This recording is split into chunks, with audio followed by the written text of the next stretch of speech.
Il était une fois une ville où la nuit régnait. Dans cette ville, il faisait entièrement noir.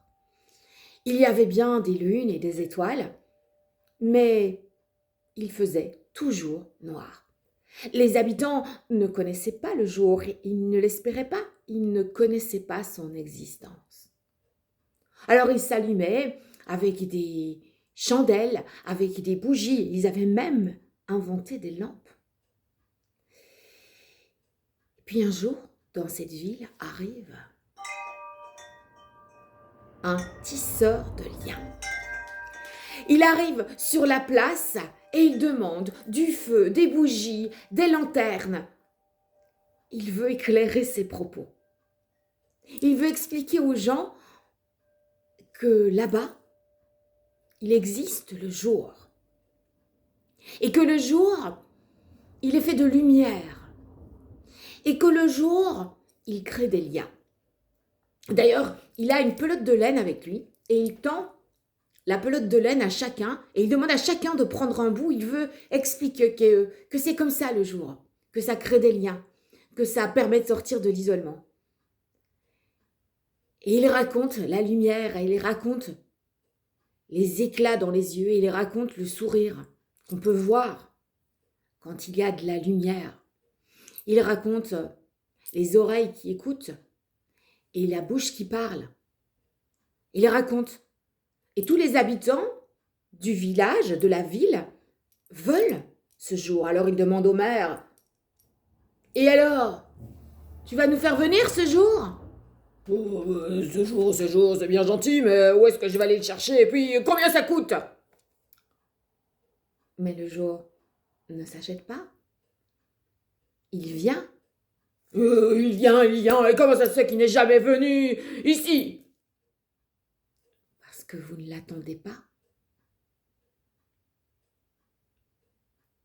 On n'y avait jamais pensé. On n'avait jamais pensé un jour. On n'y avait jamais rêvé. On ne savait pas qu'il existait. Alors, on faisait la politique du chacun chez soi avec tout ce noir. Oui, parce que se parler dans le noir, ça allait bien un temps, mais ça devenait lassant. Alors on rentrait chez soi, on regardait le noir, on broyait le noir. Il y avait bien certaines personnes qui cherchaient de la lumière. Ils sortaient, ils allumaient des réverbères.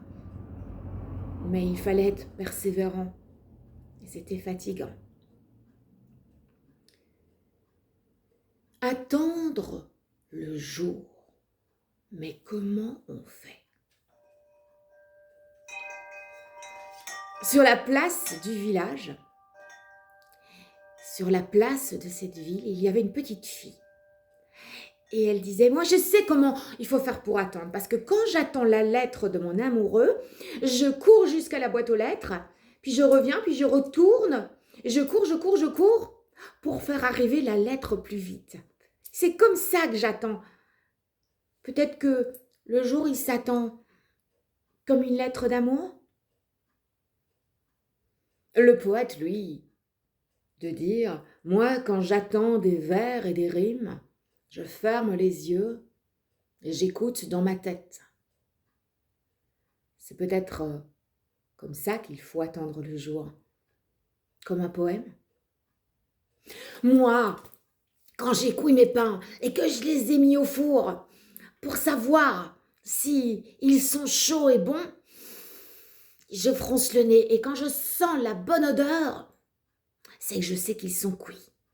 C'est peut-être comme ça qu'il faut attendre le jour, comme du bon pain.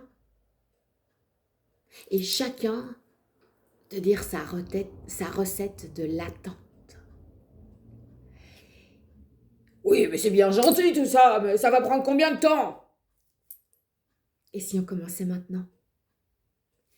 Et la petite fille de faire ses allers-retours à la boîte aux lettres, et le poète de fermer les yeux et d'écouter dans sa tête, et la boulangère de froncer le nez pour attendre l'odeur du bon pain, et chacun y va de son attente. Et puis,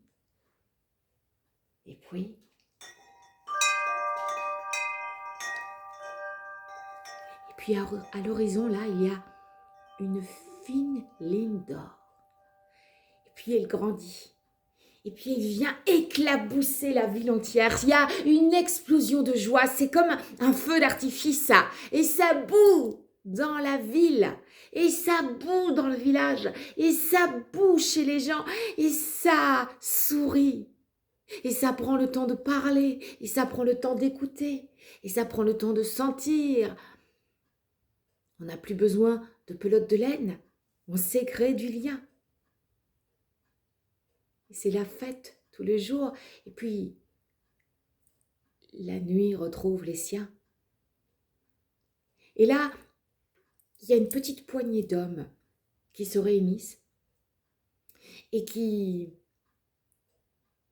décident d'attendre le jour. Oui, ils se proclament veilleurs de nuit parce qu'il faut que le jour revienne, toujours.